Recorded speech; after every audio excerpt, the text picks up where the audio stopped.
इथे मी मागच्या भागाचं मेन फॅब्रिकसोबत कटिंग करून घेतलं आहे. तर सगळ्यात आधी आपल्याला मेन फॅब्रिकवर अस्तरचा भाग शिलाई करून घ्यायचा आहे. तर इथे मी वरच्या साईडने आपला अस्तरचा भाग ठेवून घेतला आहे आणि कमरेच्या साईडला एक दाब इतपत शिलाई करून घ्यायची आहे. असं केल्याने आपल्याला ब्लाऊज शिवल्यानंतर कमरेच्या भागाला जी पट्टी लावायची असते त्याची गरज लागत नाही. तर इथे मी शिलाई करून घेते.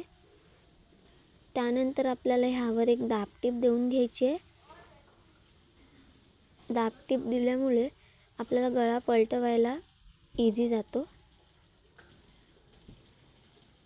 त्यानंतर वरच्या साईडला आपल्याला मेन फॅब्रिकवर एक शिलाई देऊन घ्यायची आहे. तुम्ही ही पद्धत नक्की वापरून बघा. खूप सोपी आहे आणि आपला वेळही खूप वाचतो.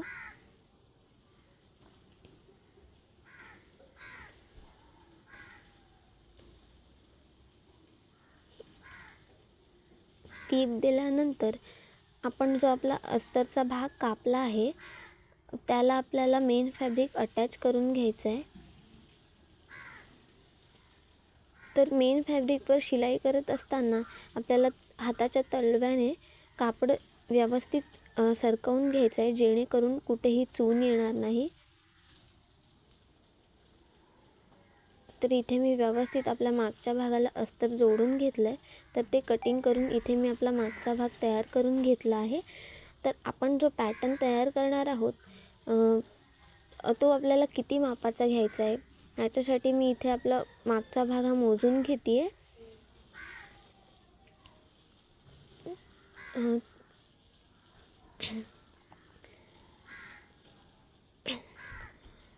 तर इथे आपल्या ब्लाऊजची पूर्ण उंची किती आहे ते बघा.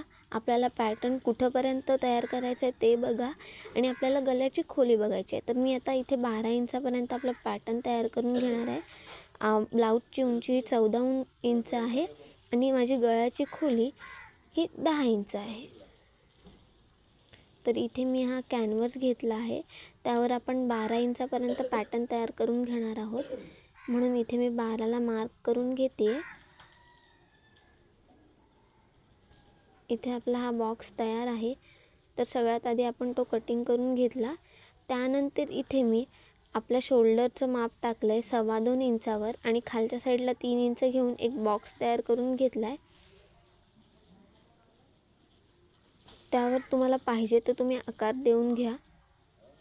तर मी इथे हा साधाच आकार देऊन घेते. तर आपल्याला हा कटिंग करून घ्यायचा आहे.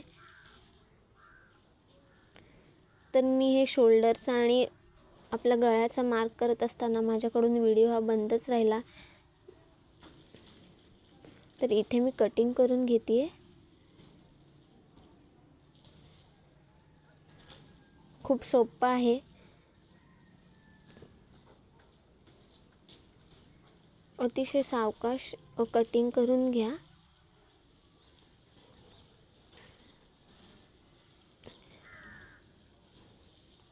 त्यानंतर इथे बघू शकता आपलं कटिंग झालं आहे. तर इथे मी साडीतलं कापड घेतलं आहे डिझाईनसाठी.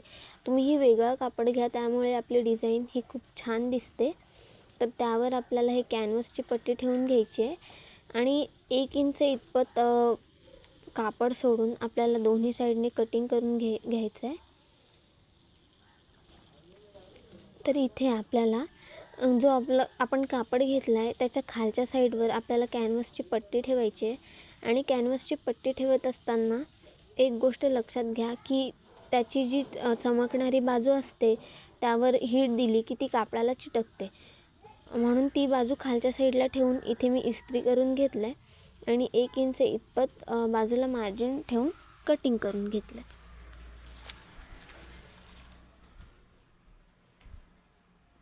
त्यानंतर आपल्याला बाहेरच्या साईडने फोल्ड करून घ्यायचं आहे. बाजूने एकदम कडेने शिलाई देऊन घ्यायची आहे. तर इथे मी कट मारून घेते जेणेकरून आपल्याला शिलाई करायला खूप सोपं जातं. तुम्ही व्हिडिओमध्ये बघताय अशा पद्धतीने मी संपूर्ण कॅनव्हासला आता मेन फॅब्रिकने अटॅच करून घेते.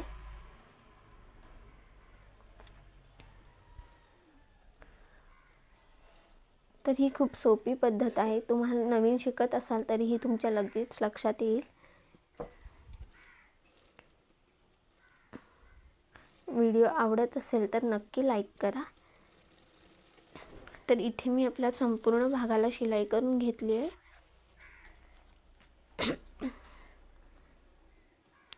त्यानंतर आपल्याला याचं सेंटर काढून घ्यायचं आहे. इथे आपल्याला शोल्डरचं माप देऊन घ्यायचं आहे. तर मी 2 इंच शोल्डर घेतले आहेत. तर इथे नॉच देऊन घेते. त्यानंतर आपल्याला सेंटरला एक नॉच देऊन घ्यायचं आहे. आता आपल्याला आपण जो पॅटर्न तयार करून घेतला आहे तो आपल्याला अस्तरच्या मागच्या साईडला जोडून घ्यायचा आहे. तर इथे मी आपला कॅनव्हसचा जो आपला पार्ट तयार झाला आहे त्याचा मी सेंटर नॉच आणि आपल्या अस्तरचा नॉच हे मॅच करून घेतलं आहे आणि सगळीकडे पिन लावून घेतली आहे. पिन लावून घ्या जेणेकरून आपल्या गळ्याचा आकार बिघडणार नाही. त्यानंतर आपल्याला एकदा इतपत शिलाई करून घ्यायची आहे. तर इथे मी शिलाई करून घेतली आहे. तर हे कटिंग करून ह्याला मी नॉच देऊन घेतलं आहे. त्यावरच आपल्याला अस्तरच्या भागाने एक दाबटीप देऊन घ्यायची आहे. तर इथे मी दाबटीप देऊन घेते आहे. दाबटीप दिल्यामुळे आपला गळा हा सहज पलटतो आणि समोरच्या साईडला फिनिशिंग ही छान येते. इथे शिलाई देत असताना खूप बारीक शिलाई घ्या.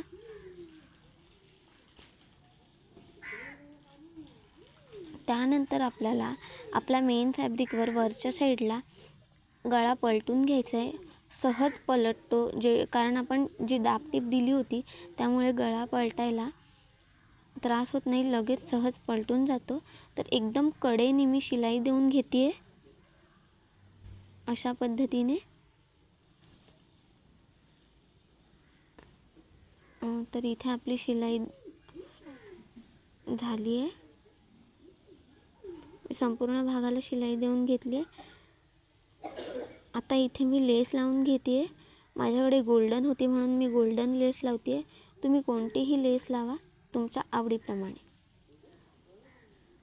तर खूप कमी वेळात सोप्या पद्धतीने गोल गळ्यावर हा सिंपल असा गळा आपण तयार करून घेतला आहे.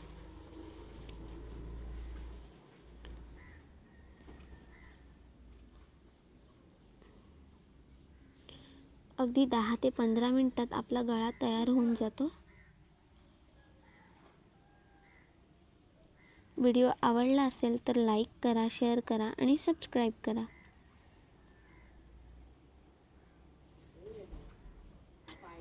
तर इथे आपली संपूर्ण मागच्या भागाला लेस लावून तयार झाला आहे.